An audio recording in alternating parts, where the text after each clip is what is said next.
Carl Masler es el título del taller.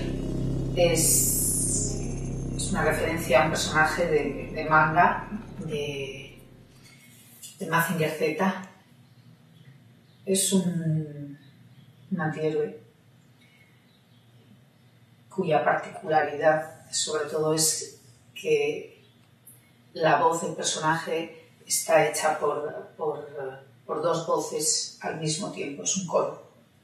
Me interesaba en relación a que he planteado el taller centrándome en una zona de mi trabajo que es las acciones. La acción, el trabajo en diferentes espacios que no necesariamente, y a diferencia de la performance, no tiene por qué tener un público convocado. Lo que sucede con las normas, siguiendo un poco a Judy Butler, es que son el requisito de inteligibilidad. Para que algo exista y tenga sentido, sea inteligible, como ser humano, como ordenador, como lo que sea, ¿no?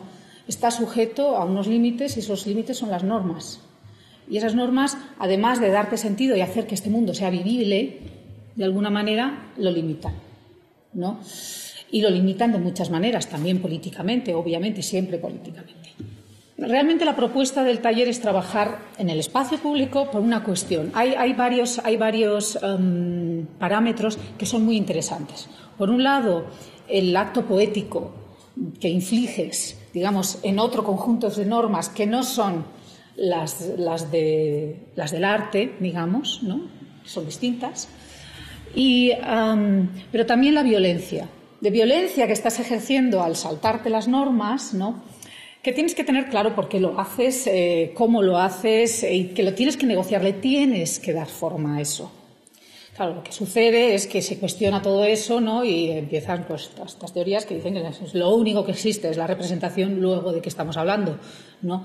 Y entonces, básicamente lo que coges es la representación, ¿no? Y ese es el momento en el que yo estudio. De manera que para mí el documento, el resto, lo que sucede alrededor, lo que yo narro, lo que yo cuento, cómo lo cuento, se convierte, digamos, en el centro de mi atención. Es una cuestión de época. Hay una cosa que sí me ha pasado y mi trabajo cada vez está más cerca de mi vida, cada vez está más cercano. Yo ya no voy a mi estudio y pienso, ¿sabes? O sea, realmente casi apenas hay diferencia entre yo desayunando y apuntando o mirando cómo Izar me dice cuando es muy pequeñita, yo sé volar, solo tengo que aprender a estar arriba un poquito más de tiempo, ¿no? Y efectivamente empezar a pensar efectivamente cuál es qué es el lenguaje, ¿no? O sea, ¿qué entiende ella por volar? ¿Qué es lo que entiendo yo por volar y qué es volar? ¿No? Quiero decir que cada vez está todo más cerca, de alguna manera, ¿no? Pero si pasamos a mear en espacios públicos o privados, y obviamente hay muchos puntos de espacio público que tocan, en el sentido de que hay muchas transgresiones. En Estados Unidos, por ejemplo, si tú meas en la calle, no solamente es un crimen contra la salud pública, es también un crimen de exhibicionismo. Entonces ya es como una capa sobre capa sobre este tipo de cosas.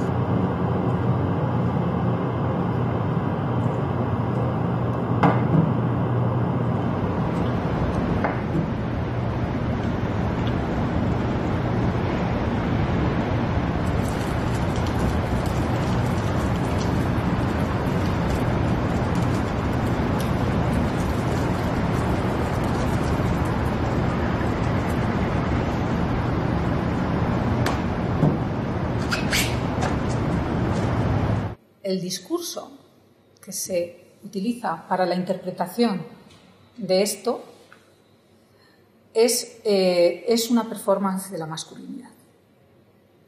Yo tengo un background feminista muy fuerte desde que soy niña, básicamente. O sea, quiero decir que yo iba de niña con las chapas puestas a clase, ¿no? Pero mi proposición siempre... O sea, mi preocupación, sobre todo, era una cuestión de identificación. Era como, no hay modelos. No me interesaba la crítica, porque la crítica no construye, solamente destruye unos modelos existentes, pero no te da que agarrarte ¿no? Y yo lo que sentía sobre todo de niña, ¿no? Era esa dificultad para ser inteligible, para a qué me agarro, ¿no? Entonces, cuando hice Red Light, estoy tratando de producir un modelo, de construir algo. Es muy básico, es muy ingenuo, es lo que quieras, ¿no? Pero estoy tratando de producir, de modificar, de mover, ¿qué es el género o algo así, ¿no? Y en ese sentido, el tema del narcisismo, no estoy segura de si me sirve, salvo porque está ligado al tema de la identidad. Y la identidad siempre es normativa, siempre son unos límites y siempre los estás, digamos, cuestionando o estás trabajando con ellos. Quiero decir que realmente la forma de interpretación y lo que estamos viendo, la construcción del discurso, no son lo mismo en absoluto. Realmente pueden ser muy distintos. Muchas gracias. Muchísimas gracias. Adiós. Gracias. Adiós. Hasta otra ocasión. Ha sido un placer estar aquí. Gracias. Muchísimas gracias. Adiós. Hasta otra ocasión. Hasta pronto. Adiós. Adiós. Adiós. Gracias. Muchísimas gracias. Gracias. Un irrintzi es un grito vasco que está relacionado con la identidad, que tiene que ver con la celebración, que es esta cosa, no lo voy a hacer porque es muy alto, pero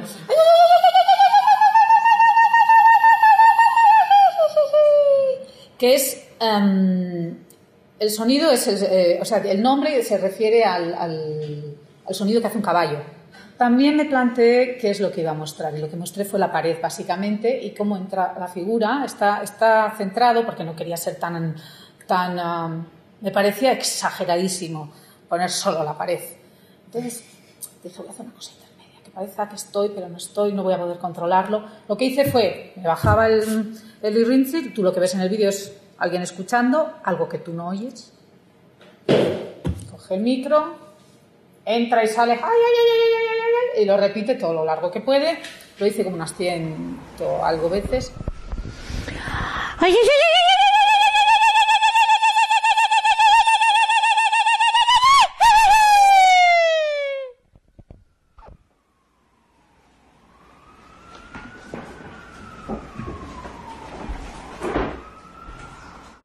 La vergüenza, según Sylvan Tompkins, que es uno de los psicólogos que han trabajado sobre el tema de los afectos, ahora tan de moda y todo esto, es una cosa que se puede percibir desde las primeras emociones que se pueden percibir en un bebé, hasta en 6 meses ya puedes percibir la vergüenza. Y tiene que ver con la falta de reconocimiento. Con que un niño mire, la persona no le mire, no le devuelva la mirada, que encuentre esa separación. Bueno, pues lo que vamos a tratar es de buscar ese espacio de seguridad. Quiero que trabajemos en grupos pequeños. Quiero que trabajemos sobre vuestro trabajo, no sobre el mío. Quiero que trabajemos sobre cuestiones muy problemáticas.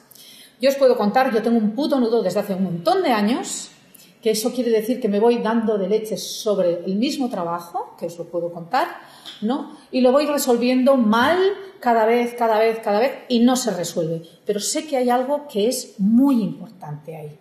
No quiero quedar bien con vosotros.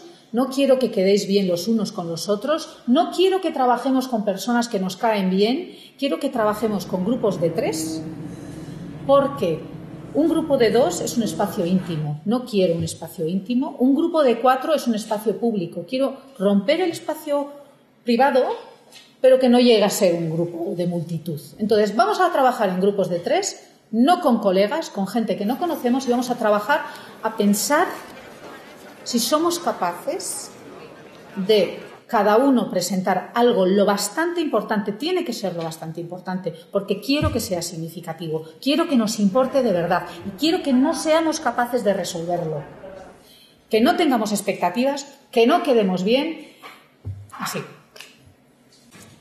El grupo era muy heterogéneo y eso la verdad es que es muy rico, es sorprendente muchas veces cómo las diferentes características de cada uno pues se van filtrando en los trabajos de los demás, ¿no? Y realmente para enriquecerlos y les dan una manera como distinta. Una de las premisas que yo me planteaba era justamente aprender a trabajar, experimentar, trabajando varias personas, sobre todo si no te conoces, ¿no? Han pasado cosas a veces extraordinarias, trabajos que alguien quería quería realizar desde hacía tiempo y que de repente han tomado forma y han sucedido casi de una manera como si cuaja un flan, de repente, cuaja y pasa de líquido a sólido repentinamente. Grabando. La calle Sandizaga. El paseo María Lili. Hacia el río. Ya.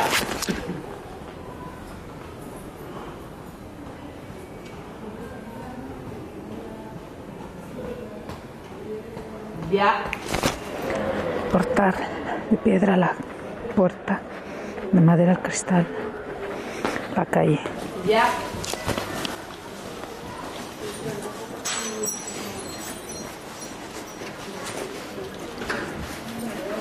Ya. Y jugamos, esperamos, volvemos. Ya.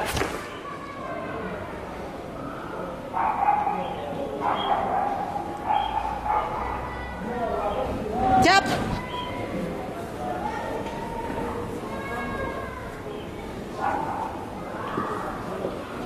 Ya. Estoy satisfecha de que todos hemos podido de alguna manera hacer y al mismo tiempo estar con lo hecho y pensar en lo que vamos a hacer como de una manera, no sé si es la palabra honestidad o con una cierta profundidad, tratando de permanecer en ese estado, como citando ahora, ¿no? La diferencia entre lo ordinario y lo extraordinario está en esa pequeña cosita extra, ¿no? Tratando de estar en ese punto un poquito más afilado.